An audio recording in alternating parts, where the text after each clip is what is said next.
అరే మిత్రమా, ఇలాంటి ఆర్థిక మోసాలు మీరు ఎప్పటికప్పుడు తెలుసుకోవాలనుకుంటే మన ఈ ఛానల్ని సబ్స్క్రైబ్ చేసుకుని బెల్ ఐకాన్ని గట్టిగా కొట్టే. ఆన్లైన్ గేమ్స్ ఊబిలో చిక్కుకున్న యువత. చల్మెడలో 20 మంది బాధితులు, భూములు అమ్ముతున్న తల్లిదండ్రులు. మెదక్, స్మార్ట్ ఫోన్, ఇంటర్నెట్ అందుబాటులోకి రావడంతో ఆన్లైన్ పేకాట, బెట్టింగ్ యాప్ల వ్యసనం గ్రామాలకు సైతం వ్యాపించింది. తక్కువ టైంలో ఎక్కువ డబ్బు సంపాదించాలన్న అత్యాశతో యువకులు ఆన్లైన్ గేమ్స్, బెట్టింగ్లకు బానిసలుగా మారుతున్నారు. ఇందుకోసం అందినకాడల్లా అధిక వడ్డీలకు అప్పులు తెచ్చి గేమ్లలో పెట్టుబడులు పెడుతున్నారు. మెదక్ జిల్లా నిజాంపేట మండలం చల్మెడ గ్రామంలోనే సుమారు 20 మంది యువకులు ఒకరిని చూసుకుంటూ ఒకరు ఆన్లైన్ పేకాట, బెట్టింగ్ యాప్లను డౌన్లోడ్ చేసుకుని పైసలు పెట్టి భారీగా నష్టపోయారు. ఒక 26 ఏళ్ల యువకుడు ప్రైవేట్ కంపెనీలో ఉద్యోగం చేస్తూ ఫ్రెండ్ను చూసి ఆన్లైన్ బెట్టింగ్కు అలవాటు పడ్డాడు. తెలిసిన వారి దగ్గర 5 నుంచి 10 రూపాయల మిత్తికి 20 లక్షల రూపాయలు వరకు అప్పులు చేశాడు. విషయం తల్లిదండ్రులకు తెలియడంతో చేసేదేమీ లేక తమకున్న ఎకరం భూమిలో అర ఎకరం అమ్మి అప్పులు తీర్చేశారు. ఇదే గ్రామంలో 38 ఏళ్ల వ్యవసాయదారుడు ఆన్లైన్ గేమ్స్కు అలవాటుపడి గేమ్ను ఆడకుండా ఒక్కరోజు కూడా ఉండలేనంతగా బానిస అయ్యాడు.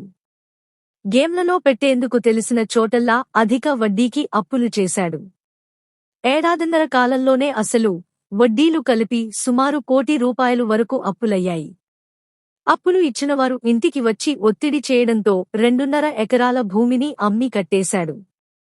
కుటుంబాల్లో గొడవలు, మానసిక ఒత్తిడి.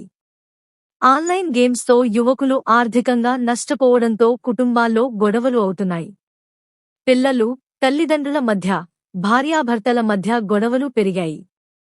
అప్పులు తీర్చేందుకు కొందరు పిల్లలు తల్లిదండ్రులపై ఒత్తిడి తీసుకొస్తుండటం, భూములు అమ్మే పరిస్థితి తలెత్తుతుండటంతో కొందరు ఆత్మహత్యలు చేసుకున్నారు.